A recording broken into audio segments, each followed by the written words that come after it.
¿Qué viste en esas sesiones?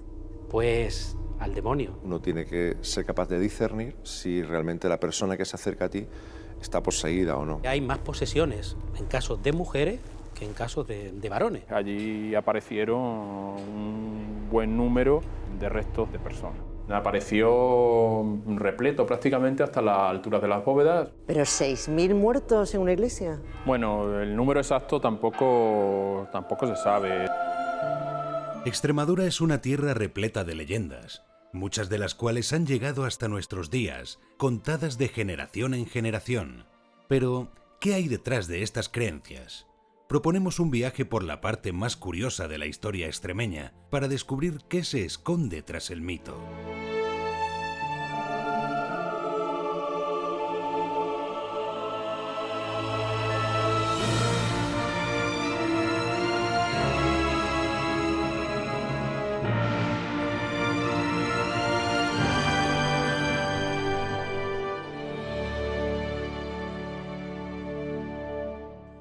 Son numerosas las leyendas y los documentos que hablan en Extremadura de exorcistas y de poseídos, como en el caso de Villafranca, donde se afirma que una niña de solo 3 meses habló latín.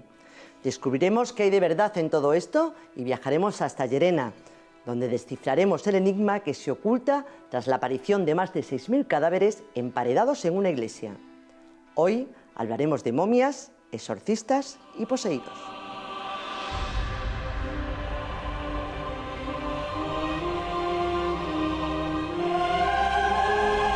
¿Cómo caíste del cielo, oh lucero, hijo de la mañana? Cortado fuiste por tierra, tú que debilitabas a las naciones. Tú que decías en tu corazón, subiré al cielo, en lo alto, junto a las estrellas de Dios, levantaré mi trono. Y en el monte del testimonio me sentaré, a los lados del norte, sobre las alturas de las nubes subiré, y seré semejante al Altísimo. Mas tú, derribado, eres hasta el sol, a los lados del abismo. Se inclinarán hacia ti los que te vean, te contemplarán diciendo: ¿es este aquel varón que hacía temblar la tierra, que trastornaba los reinos, que puso el mundo como un desierto, que asoló sus ciudades, que a sus presos nunca abrió la cárcel? Todos los reyes de las naciones, todos ellos, yacen con honra, cada uno en su morada, pero tú, echado eres de tu sepulcro, como vástago abominable, como vestido de muertos pasados a espada, que descendieron al fondo de la sepultura, como cuerpo muerto hollado. No serás contado con ellos en la sepultura, porque tú destruiste tu tierra, mataste a tu pueblo. No será nombrada para siempre la descendencia de los malignos. Isaías 14.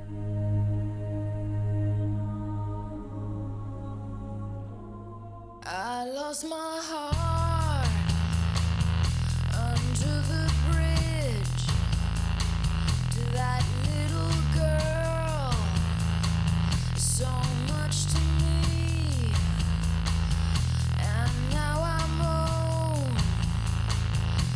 Hola Luisma. Hola.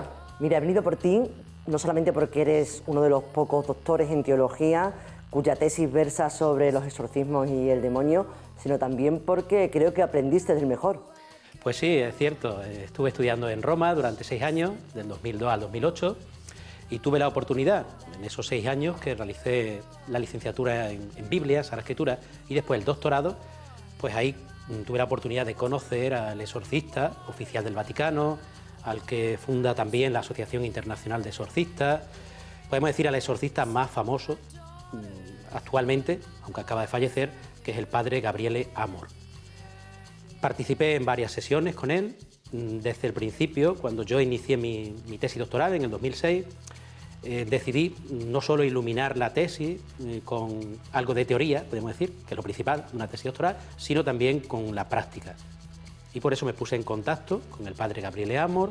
A él le resultó muy llamativo y muy sorprendente que un sacerdote joven como yo se interesara por estas cuestiones.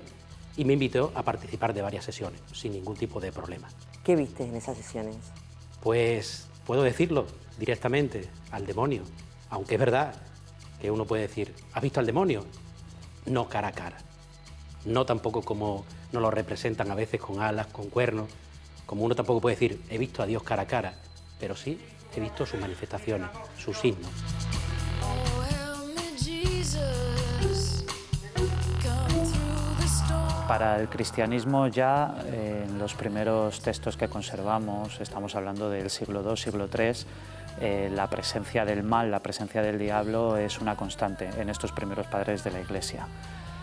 Ya en España en lo que era la Hispania romana, nos tenemos que ir al siglo IV, pero hubo episodios importantes que tienen que ver con acusaciones de magia, acusaciones en definitiva, de paganismo, a aquellos hombres de la Iglesia que de alguna manera se empezaban a desviar de lo que la institución marcaba. El demonio es un ente que está por todos lados, es el mal. Y como tal, bueno, pues dentro del folclore extremeño se vislumbra y se ve en muchísimos lugares. Ahora mismo, por ejemplo, quiero recordar la fiesta de Jerez de los Caballeros, donde un demonio en una determinada fecha en San Bartolomé, que siempre está ligado con el mundo del demonio, que le aplastó la cabeza al demonio, aparece así precisamente en muchas de las figuras de San Bartolomé. Bueno, pues en Jerez de los Caballeros, en ese día, un personaje sale por las calles con su tridente de demonio corriendo y los niños van detrás de él como queriéndole lanzar piedras y cosas de estas, ¿no? Porque de alguna forma representa al mal. Y una pregunta que quizás se pueda hacer la gente, ¿es posible ser poseído si no eres creyente? Pues yo le preguntaría, ¿es posible que Dios esté presente en una persona sin ser creyente? Pues sí, porque lo sepamos o no, la gracia de Dios se hace presente en todas las personas y todos somos hijos de Dios. Aunque uno diga, yo no soy creyente, pero está ahí, presente en mí Dios. Otra cosa es que yo no sea consciente de ello. Lo mismo puede suceder con el demonio. ¿Puede poseer a uno que no sea creyente? Sí, puede poseer a cualquier persona. Otra cosa es que esa persona llegue a tomar conciencia de que pueda ser un caso de posesión demoníaca o diabólica. Aunque tenemos que tener muy claro que un síntoma, podríamos decir, significativo, especial, fundamental para descubrir que una persona está poseída es el rechazo hacia lo religioso, hacia lo sacro.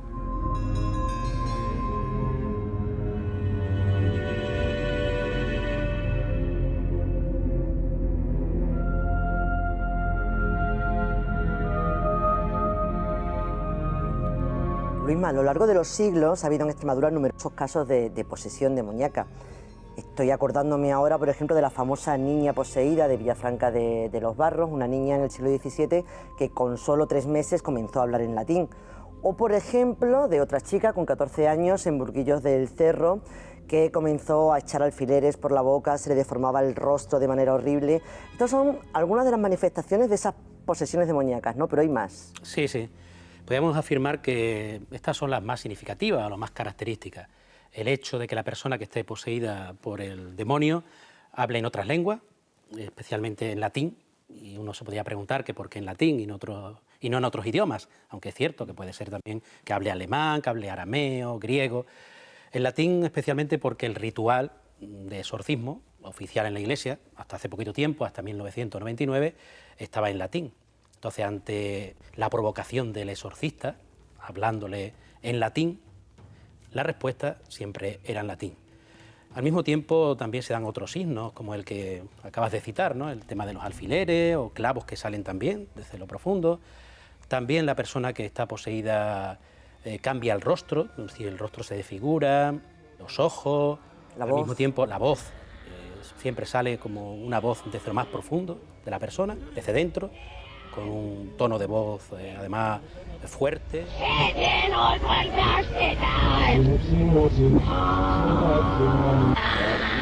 ¿Y una manera de expresarse también diferente? Sí, una manera de expresarse en un tono de atacar a la persona que en ese momento está practicando el exorcismo, porque está atacando al demonio, podemos decirlo así, ¿no? Oficialmente la figura del demonio se representa en Extremadura, por ejemplo, según los documentos de personas que fueron condenadas por hacer pacto con el demonio, como bueno, pues el macho cabrío con muchísimo pelo, uñas largas, pezuñas y que además tiene 2 cuernos, aunque hay casos donde aparecen con 3 cuernos en los determinados aquelarres que se hacían, por ejemplo, en Siruela, donde incluso los cuernos estaban iluminados, ¿no?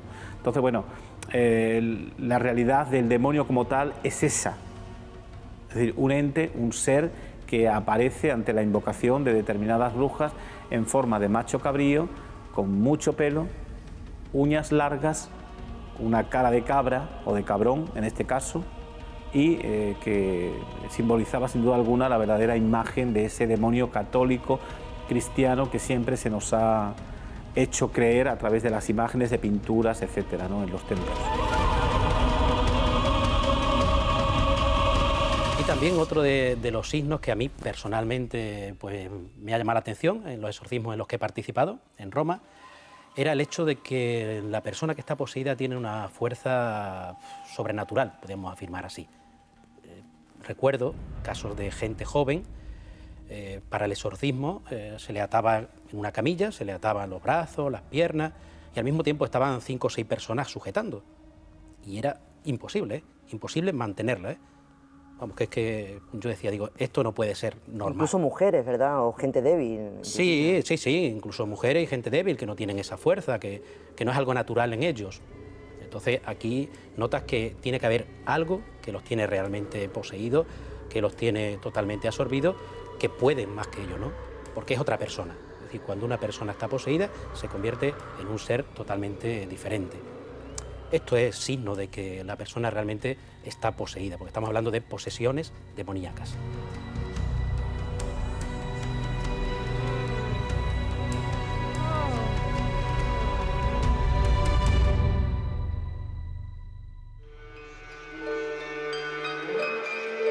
La Asociación Internacional de Exorcistas es una organización católica que fue fundada en 1993 por 6 sacerdotes, entre ellos el famoso exorcista de Roma, el padre Gabriele Amorth.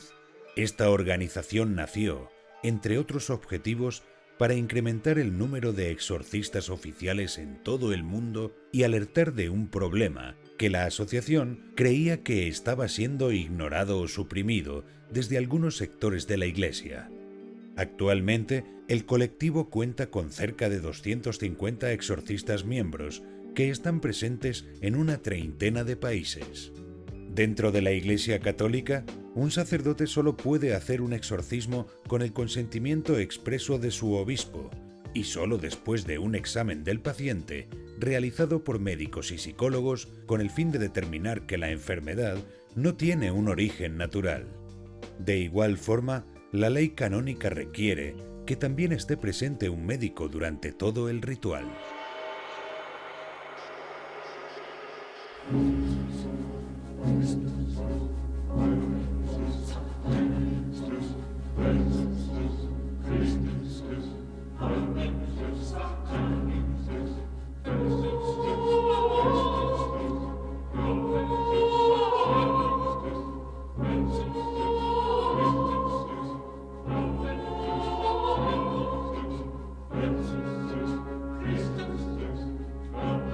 Israel.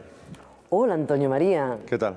Encantadísima de conocerte. Tenía muchas ganas porque además sé que eres el único exorcista aprobado por la diócesis de Mérida, Badajoz, ¿verdad?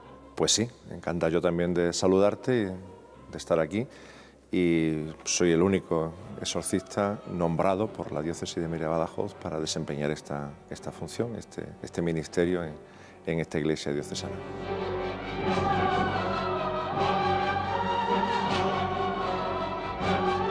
¿Qué pasos hay que seguir para convertirse en exorcista? Bueno, en primer lugar, como decía, que sea un nombramiento episcopal, es decir, que el obispo es quien te nombra. Tienes que prepararte, es decir, esto no es una misión fácil, como decías. Yo estuve asistiendo a un curso en Roma, donde un poco te van orientando y te van acompañando en todo este proceso para llegar y atender correctamente a las personas que se acercan con esa necesidad, ¿no? Es una necesidad que tienen de querer desprenderse de ese sufrimiento, de ese dolor, porque en definitiva es un dolor y un sufrimiento, y después, bueno, pues no solamente con la preparación técnica o teórica en ese curso en Roma, sino también, bueno, pues con una preparación práctica, ¿no? Asistiendo a algún exorcismo fuera de la diócesis y después con los que uno va encontrándose, con las realidades que uno se va encontrando de personas que se acercan con esta necesidad. Bueno, sobre los exorcismos, lo que las religiones llaman exorcismo, la ciencia llamamos trastornos psicológicos o enfermedades mentales, ¿no?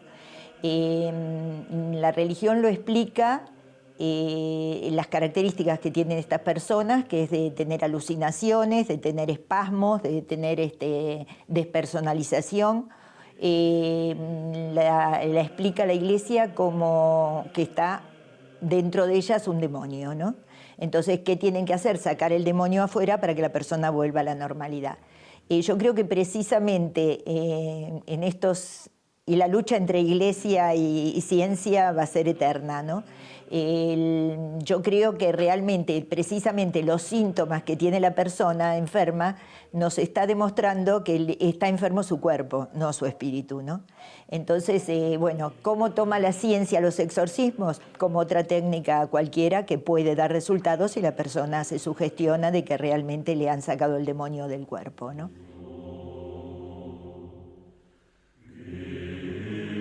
Claro, porque supongo que una de las principales cosas que os enseñan es a diferenciar quién está realmente poseído y quién no.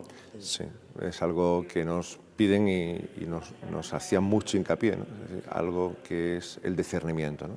Es decir, uno tiene que ser capaz de discernir si realmente la persona que se acerca a ti está poseída o no. ¿Cómo? Bueno, pues a través de preguntas, a través de ese diálogo, pues primero fraterno y misericordioso con la persona que se acerca, pero también se insiste en tener algún análisis o algún estudio psiquiátrico, psicológico de esa persona, ¿no? Para descartar todo tipo de locura o de cualquier otra enfermedad que pueda tener, ¿no? Claro, porque ¿qué síntomas presenta un poseso?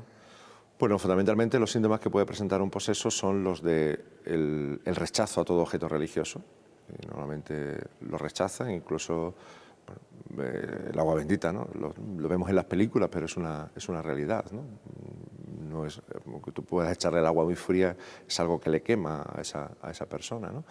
El entrar en una iglesia le produce también dolor, sufrimiento, incluso bueno, pues rechazan, ¿no? El entrar en esa iglesia. Y luego, bueno, ya después situaciones muy personales que se van descubriendo en la medida que vas tratando a esa persona, ¿no? Repito que no es fácil ni asistir ni estar, no lo hago solo, hay un grupo de oración detrás de todo esto y que en los momentos en los cuales pues hay que tener o bien esa oración de liberación o el propio exorcismo, ahí están, ¿no? Están para intentar acompañar en esa oración, que es lo que fundamentalmente necesita el momento del exorcismo.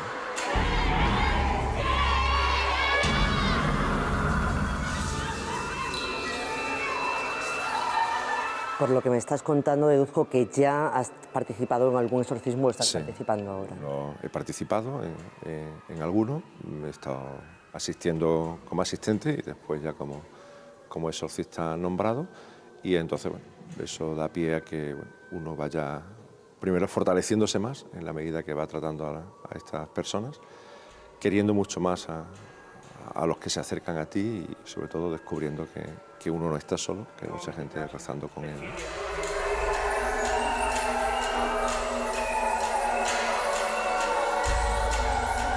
A rasgos generales, ¿me podrías contar algo por encima de alguno de estos exorcismos que están ocurriendo ahora en Extremadura o en otras ciudades? Fundamentalmente vienen producidos por el hecho del tema de brujerías, ¿no?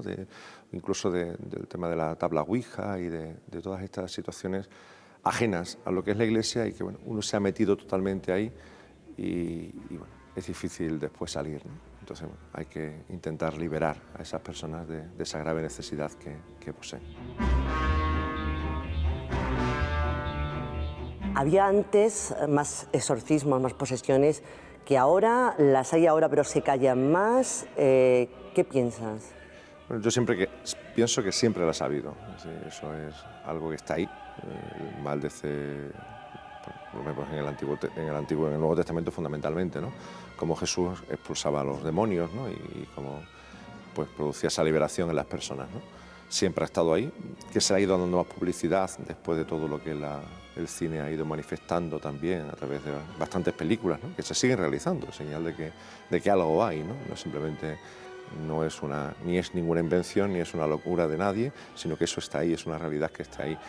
Y bueno, se le da la publicidad que realmente tiene, ¿no?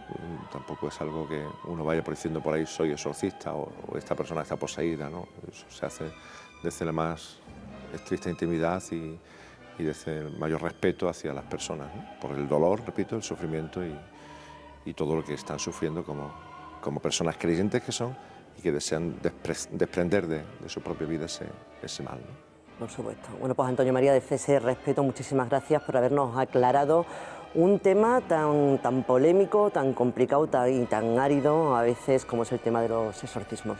Pues sí, muchas gracias a vosotros.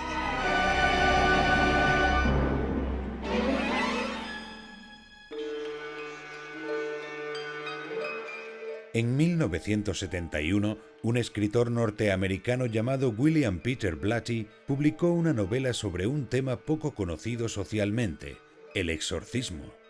Aquella historia, titulada El exorcista, estaba basada en un hecho real, ocurrido en 1949 a un niño de 14 años en el estado de Maryland.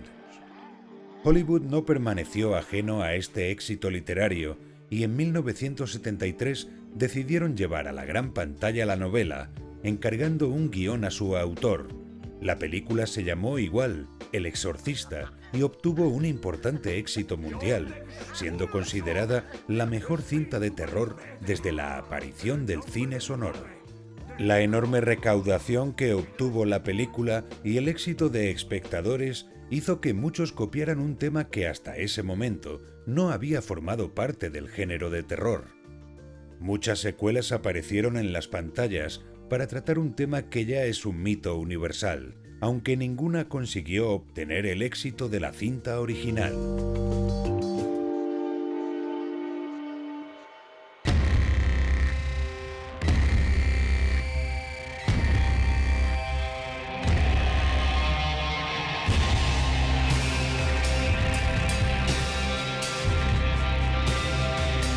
Luisma, creo que todos tenemos en la cabeza la imagen del cine y de la literatura en cuanto a los exorcismos, pero realmente ¿cómo se comporta el demonio dentro del cuerpo de una persona?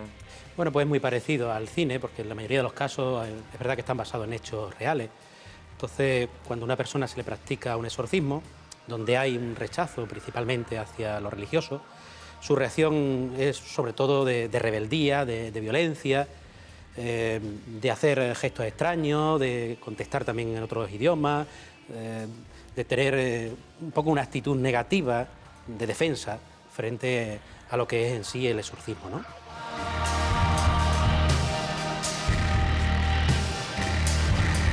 Los casos de exorcismo en Extremadura fue una realidad que se vivió también muy potentemente, sobre todo desde el punto de vista de los endemoniados, ¿no? Y endemoniadas. Pero a veces nos creemos que eso forma parte de la sociedad civil y no.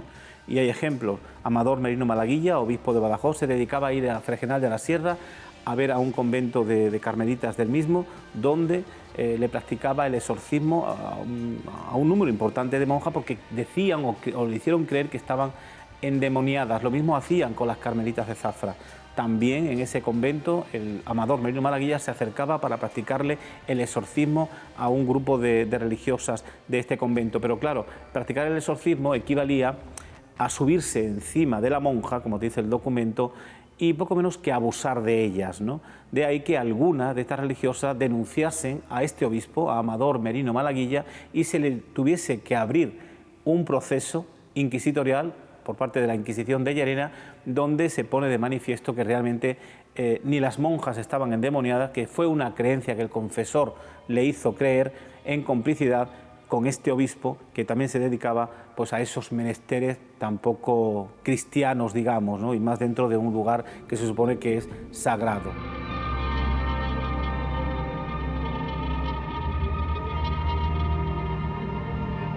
Estoy acordando ahora con lo que me estás diciendo de un caso extremeño, además de Cáceres, del siglo XIX, una señora que se llamaba Inés Panduro, que de pronto ya era muy religiosa, de pronto le cambia el carácter, empieza a odiar todo lo referente a la Iglesia, empieza a huir del agua bendita, le quema, no soporta ver las procesiones cerca de su casa. ¿Realmente ha cambiado mucho los rituales? Pues no, prácticamente podemos hablar de dos rituales, uno que es el 1614 en latín y otro del 1999, ya en lengua vernácula, para nosotros lo tenemos en español. Yo la diferencia así más significativa que noto es que quizá el que estaba en latín era más directo, atacando al demonio, preguntándole de una forma reiterada también el nombre, porque hay una lista de nombres de demonios, entonces le preguntas ¿qué nombre es el tuyo? Yo me recuerdo cuando he estado en el exorcismo, puedes decir nombre, pues me llamo Lilith, que es un demonio femenino, me llamo Asmodeo o Lucifer, es decir, nombres de demonios, dependiendo también del demonio que sea, el caso es más grave o menos grave, ¿no? Y después el hecho de que actualmente se haga en español y antes en latín, que yo recuerdo que el padre Gabriele Amor prefería seguir utilizando el ritual en latín, porque así decía, si hay una respuesta negativa al hablarle en latín, sin que esa persona conozca el latín, por algo será también, ¿no? Uno de los rituales más conocidos y también más tempranos que hay en el primitivo cristianismo tiene que ver con el bautismo. Antes de ser bautizado el neófito, tenía que renegar de la oscuridad, de las tinieblas. Ese momento del bautismo se hacía hablando del occidente, y las primeras piscinas bautismales que conservamos de los siglos IV, V, precisamente tienen unas escaleras de descenso y unas escaleras de subida. El descenso significa el abandono de los pecados, el abandono de Occidente, del diablo, y las escaleras de subida siempre mirando a Oriente, siempre mirando a Jesús como nuevo miembro de la comunidad. This is the end, beautiful friend. Luis, me has mencionado a Lilith, un demonio femenino. ¿Qué papel juega la mujer en estos temas de exorcismos? Bueno, pues desde el punto de vista antropológico, dicen las estadísticas que hay más posesiones en casos de mujeres que en casos de varones. De hecho, yo he presenciado casos y algunos la mayoría eran mujeres. Cada vez que iba a alguna sesión, a lo largo de la mañana, que eran 4 o 5 personas, las que atendía el padre Gabriele Amor y la gente que le apoyábamos en el exorcismo, casi todas eran mujeres. Y recuerdo una mujer, me llamó la atención porque a veces da la sensación de que esto del exorcismo se resuelve en una sesión o en 2, es una cosa muy rápida. Pues esta mujer en concreto llevaba 10 años poseída por el demonio. Es verdad que estaba ya prácticamente sanada y se le notaba también, ¿no?, a la forma de actuar, que no era tan violenta, pero 10 años, nada más y nada menos. También, como no, hay casos también de chicos y de gente joven. Es decir, estadísticamente también está demostrado que sobre todo son gente joven, porque juegan con temas relacionados con brujería, con la ouija, con espiritismo, y eso hace también que le abramos la puerta al demonio para que se puedan producir este tipo de fenómenos.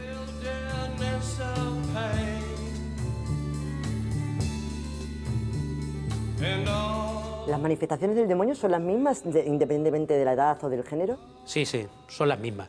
De lo que depende el que una persona tenga una manifestación más violenta que otra es del demonio que la haya poseído o de la cantidad de demonios que también le posea. Es decir, porque no es solo un demonio, sino que en alguna ocasión pueden ser varios demonios y no todos son iguales. Y eso es lo que depende. O sea, que podemos decir que a día de hoy el diablo sigue vivo. Claro que sigue vivo. Y además, yo creo que la artimaña que utiliza el demonio en la actualidad es hacernos creer que realmente no existe.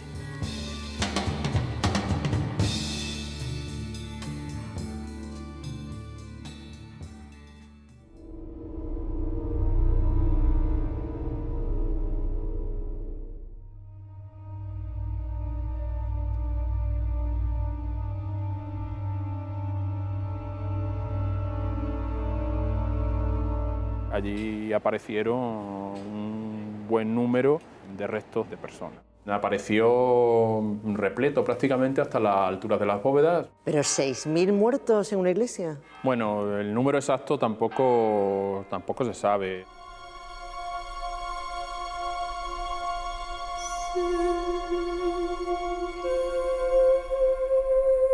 Entonces, quedando a solas los artesanos en su oficina, ejecutan en esta forma el adobo de primera clase. Empiezan metiendo por las narices del difunto unos hierros encorvados y tras sacarle con ellos los sesos, introducen allá sus drogas e ingredientes. Abiertos después los ijares con piedra de Etiopía aguda y cortante, sacan por ellos los intestinos y purgado el vientre lo lavan con vino de palma y después con aromas molidos, llenándolo luego de finísima mirra, de casia y de variedad de aromas, de los cuales se exceptúan el incienso y cosen últimamente la abertura. Después de estos preparativos, adoban secretamente el cadáver con nitro durante 70 días, único plazo que se concede para guardarle oculto. Luego se le faja, piel lavado, con ciertas vendas cortadas de una pieza de finísimo lino, untándole al mismo tiempo con una goma en vez de cola. Vuelven entonces los parientes por el muerto, toman su momia y la encierran en un nicho o caja de madera, cuya parte exterior tiene la forma y apariencia de un cuerpo humano, y así guardada la depositan en un aposentillo, colocándola en pie y arrimada a la pared. He aquí el modo más exquisito de embalsamar a los muertos. Historia, libro segundo, Heródoto.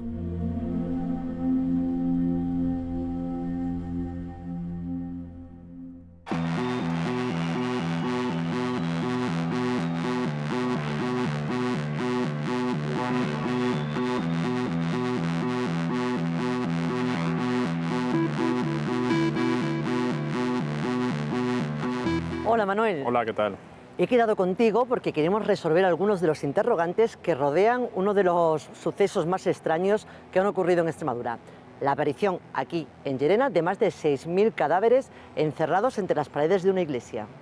Sí, eso sucedió a finales de la década de los 70 en unas obras de restauración que emprendió la Dirección General de Bellas Artes, tanto de esta plaza mayor donde hoy nos encontramos, como de la iglesia de Nuestra Señora de la Granada. Uno de los puntos importantes de esa restauración, o uno de los elementos que se pretendía restaurar, era la torre campanario de esta iglesia mayor, y en una de esas catas, al picar sobre un muro, un tabique realmente, descubrieron que tras ese tabique había numerosos restos humanos.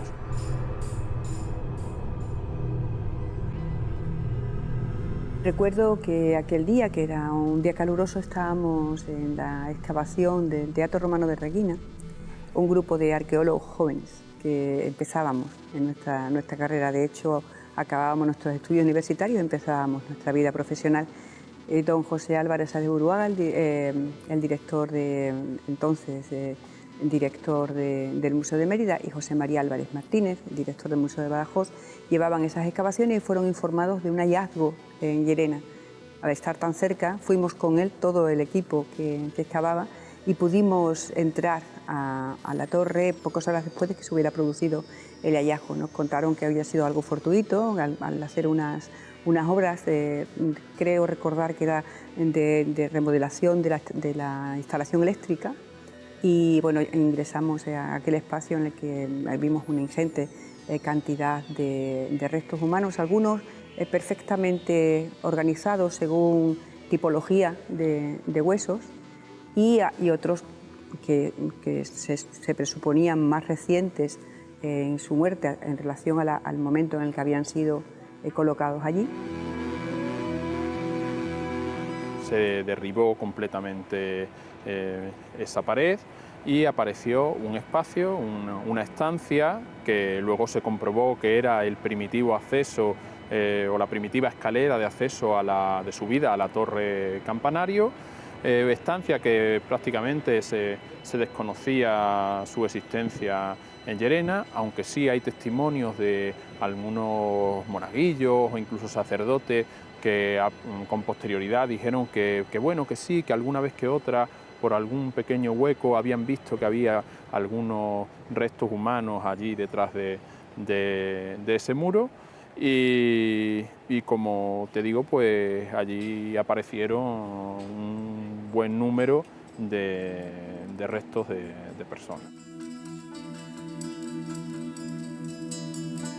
Cuando pequeño, estoy hablando de 14, 15 años, me venía al bar de mi padre, me levantaba con él, cuando él abría el bar me venía yo a estudiar.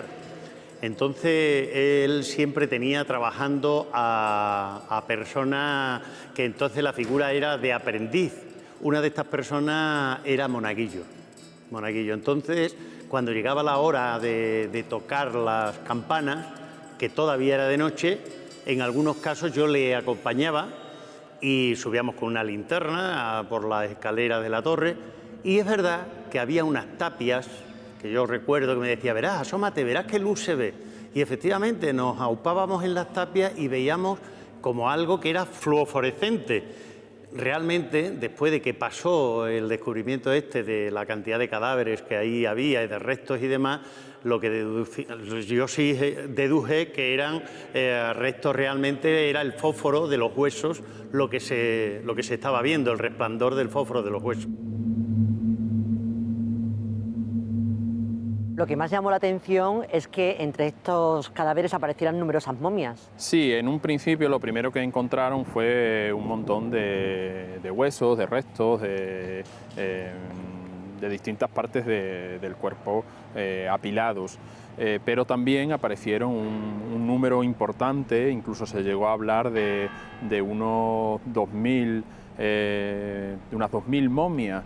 Quizás lo que llamó más la atención y hizo que se cuestionase el por qué esas momias estaban ahí, pues fue el hecho de encontrarse tantos cuerpos momificados en un reducido espacio. Cuando sacaron las momias, las pusieron en una habitación y me impresionó aquello, claro, me impresionó porque no había visto nunca momias.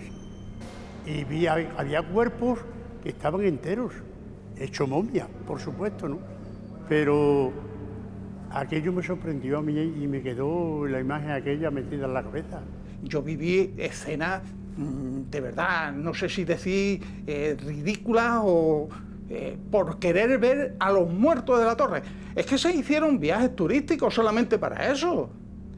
Es que había colas que se tardaban horas y horas y horas en entrar a ver una serie de restos humanos. O sea, aquello fue delirante, ¿no?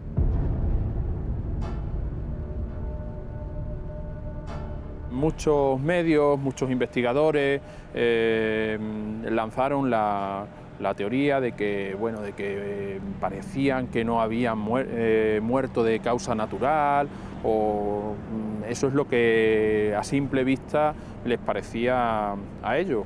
De hecho, algunos de los restos de estas momias se enviaron a la Universidad de Barcelona para que fueran estudiados allí si realmente esas muertes habían sido naturales o no habían sido naturales. Si quieres, me acompañas y te enseño la iglesia donde aparecieron los restos.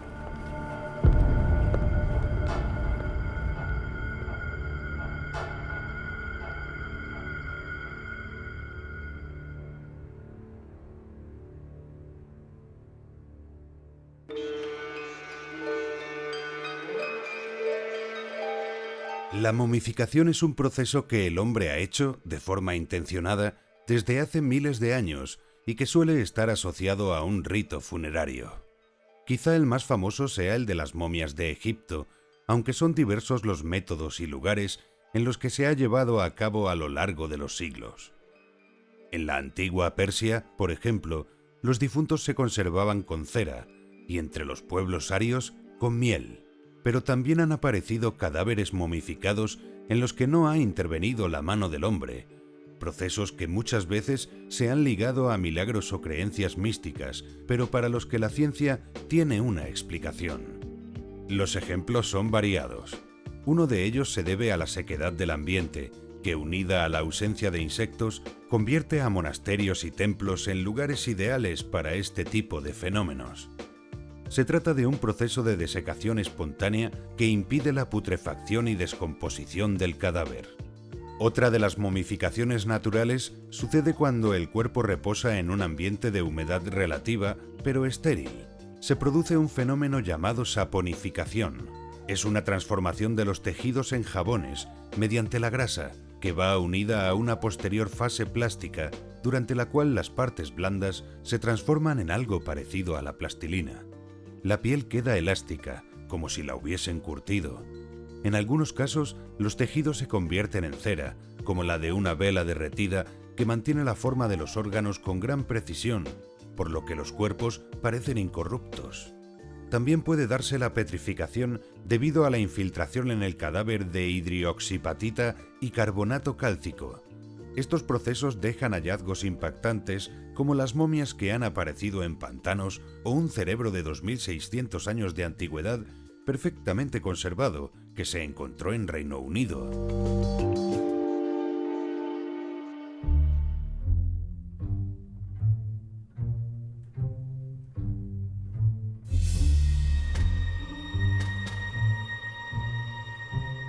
Manuel, ¿en qué posición aparecieron los cadáveres? Aparecen en muy diversos estados. Por un lado aparecen una cantidad enorme de huesos apilados y luego sí es verdad que aparecen cuerpos enteros, momificados, pues con todas las partes reconocibles y bueno, con las expresiones típicas de un cuerpo momificado. En Llerena se da con bastante frecuencia la momificación por las características climáticas y demás y se comprende que todos esos restos habían sufrido ese proceso de momificación y saponización y bueno, había expresiones muy desgarradoras, muy impresionantes, pero bueno, que dentro de un proceso totalmente natural de momificación. Los historiadores llerenenses no lo relacionamos para nada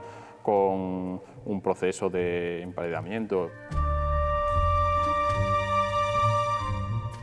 Tuve la oportunidad de visitar lo que había, vi los restos efectivamente de las famosas momias, que no dejaban de ser restos que se habían quedado en algún lugar donde por falta de oxígeno se momificaron y claro, el rictus que podían tener de una vez que se encoge la piel y demás, pues parecía de sufrimiento. Los medios de comunicación le dieron mucha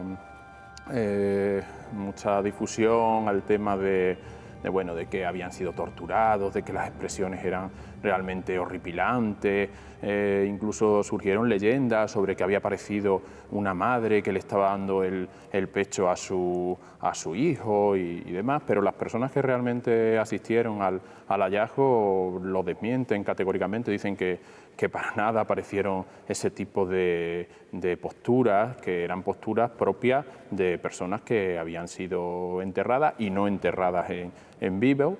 Y bueno, es normal que estén hieráticos porque va dentro del proceso de post-mortem, ¿no?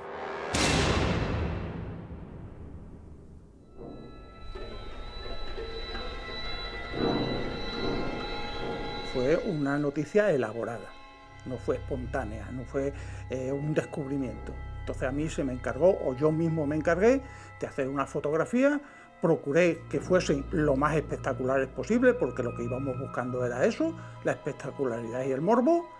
Salieron y a mí yo quedé sorprendido de que había conseguido, no lo que pretendía, había conseguido muchísimo más de lo que yo podía imaginar.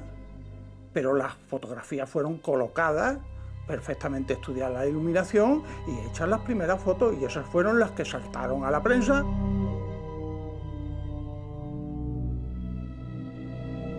Las expresiones de las bocas abiertas con los dientes como si fueran pues vampiros prácticamente, como decían también por ahí en algún medio de comunicación, pues también está en íntima relación con el proceso natural de momificación.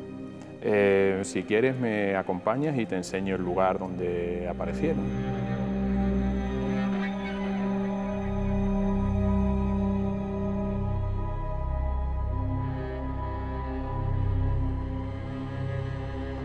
Manuel, ¿qué hay de cierto en el hecho de que algunas de las momias aparecieron con un tiro en la cabeza? Sí, es completamente cierto, aunque no está para nada relacionado, como en un principio apareció en los medios de comunicación, con el tema de la guerra civil.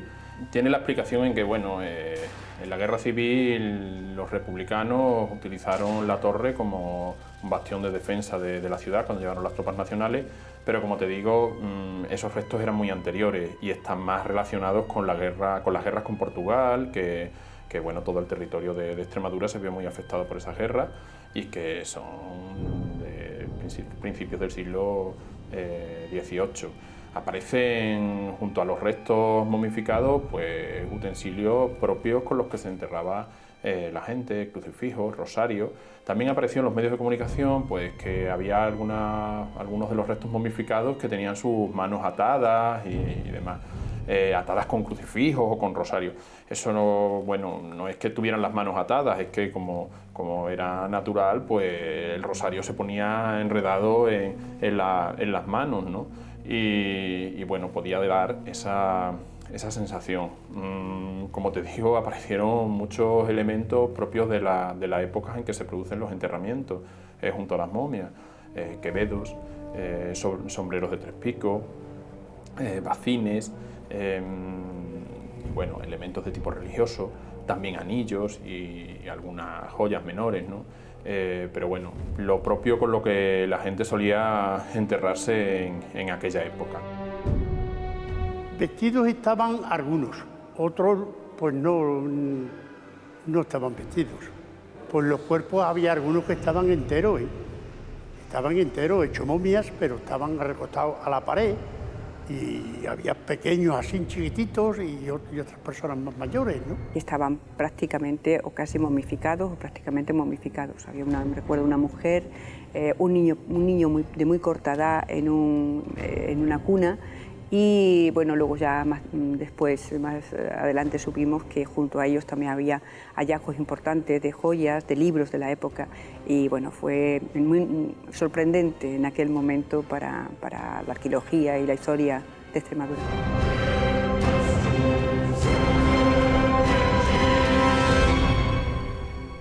Claro, es que todo esto apareció lleno de momias. Apareció repleto prácticamente hasta las alturas de las bóvedas, se conservaban fotografías en el Archivo Histórico de Llerena, un reportaje fotográfico bastante amplio que encargó el Ayuntamiento de Llerena sobre el hallazgo y sobre esas momias donde podemos apreciar las posturas de las que se habla en los medios de comunicación y en concreto hay una fotografía en la que se observa perfectamente los huesos apilados prácticamente hasta la altura pues, de la bóveda, o sea, no quedaba hueco, estaban aprovechado el espacio al máximo, sí. Manuel, ¿es posible que este macabro hallazgo tenga algo que ver con la secta de los Iluminados, como se ha dicho?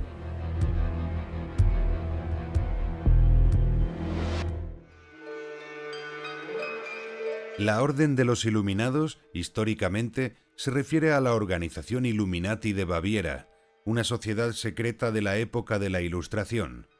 Fue fundada el 1 de mayo de 1776 y se caracterizaba por oponerse a la superstición, los prejuicios, la influencia religiosa sobre la vida pública y los abusos de poder del Estado. Además, creían firmemente en la educación de la mujer y en la igualdad entre los sexos. Con el apoyo de la Iglesia Católica, el gobierno de Baviera prohibió las sociedades secretas, entre ellas la de los Illuminati, por lo que se disolvió definitivamente en 1785. En los años siguientes, el grupo fue vilipendiado por un sector crítico que afirmaba que los antiguos miembros se habían reagrupado y eran responsables, entre otras cosas, de la Revolución Francesa. Posteriormente han existido diversas organizaciones que han asegurado tener vínculos con los Illuminati bávaros originales. Además, los iluminados suelen aparecer con frecuencia en teorías de conspiración para controlar asuntos mundiales y planear importantes eventos, siendo acusados de estar infiltrados en multinacionales y gobiernos. A ello también ha ayudado la literatura y el cine, que representan a esta sociedad secreta como un grupo político, económico y esotérico, siempre en la sombra y al acecho de todo lo que rodea al poder. Pero lo cierto es que no hay constancia de que los Illuminati existieran más allá del siglo XVIII, por lo que se considera que las organizaciones actuales que utilizan su nombre son una invención reciente y sin vínculos con la secta original.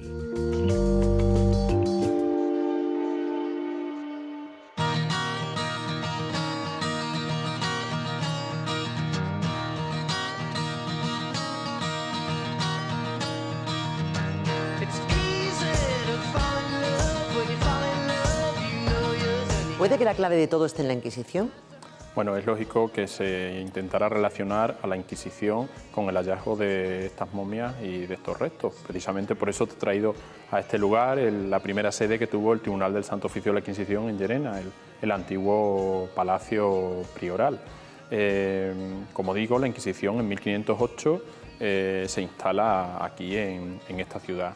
Y bueno, fueron muchos los procesos, los juicios, los presos, los condenados, pero no tenemos constancia de que existan autos de fe con ese número tan elevado de condenados. Aparte, no es lógico que si una persona es condenada por hereje y ejecutada, que sus restos se entierren en suelo sagrado, porque la torre está integrada dentro de la iglesia y no deja de ser suelo sagrado. Aparte, hemos encontrado restos con vestimenta de muy diversas épocas, por lo que no coincide tampoco que pudiera ser un enterramiento colectivo que se diese en un momento concreto de la historia.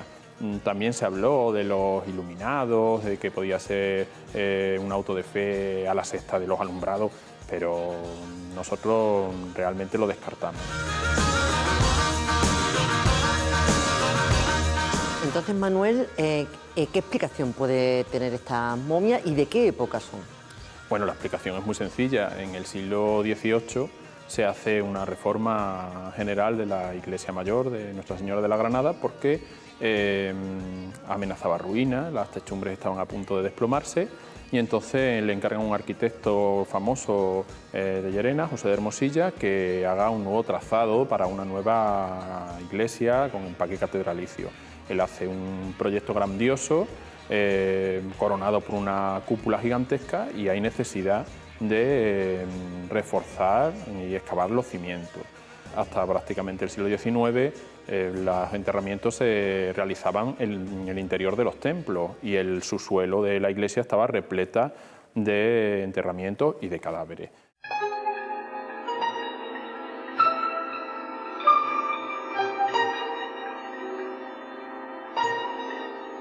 Es verdad que alrededor de todo esto lo que se vivió fue el morbo de la gente lo quería relacionar con la Inquisición y demás, y nada más lejos de la realidad. Después se demostró que eran pues enterramientos que en su día se habían hecho en las zonas aledañas a la iglesia y que en un arreglo en su momento de ahí pues fueron trasladados y se metieron en la torre. Desde el principio de la historia de la iglesia, los creyentes católicos han enterrado, primeramente fueron creyentes cristianos, se enterraron en lugares sagrados. Conocemos la historia de las catacumbas. Cuando la iglesia sale de las catacumbas, se entierran en lugares sagrados. Al ir creciendo el número de creyentes, ya no tienen cabida dentro de las iglesias y se habilitan cementerios alrededor de las iglesias, que sigue siendo lugar sagrado. Los atrios de las iglesias es lugar sagrado, tan sagrado como el mismo templo. ¿Qué es lo que ocurre? Que sigue transcurriendo la historia y ya solamente se entierran dentro unos privilegiados.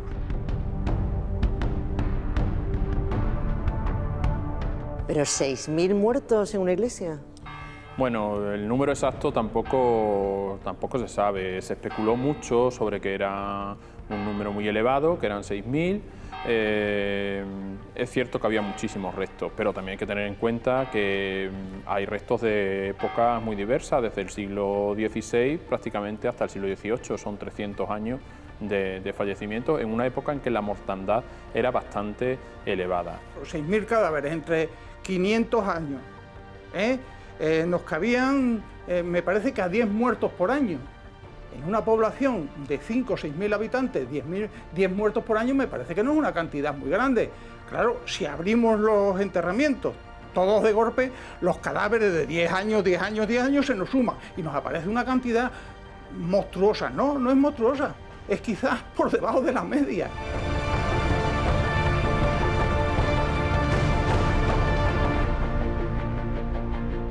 Entonces, bueno, yo creo que es una explicación razonable de por qué aparecieron tantos restos ahí. Bueno, Manuel, pues muchas gracias por ayudarnos a desentrañar los misterios que rodean las momias de Llerena. Pues gracias a ti.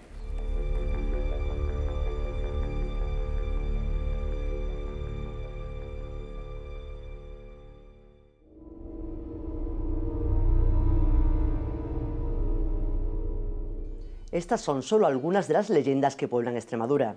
Si les han atrapado, nosotros seguiremos tras el mito.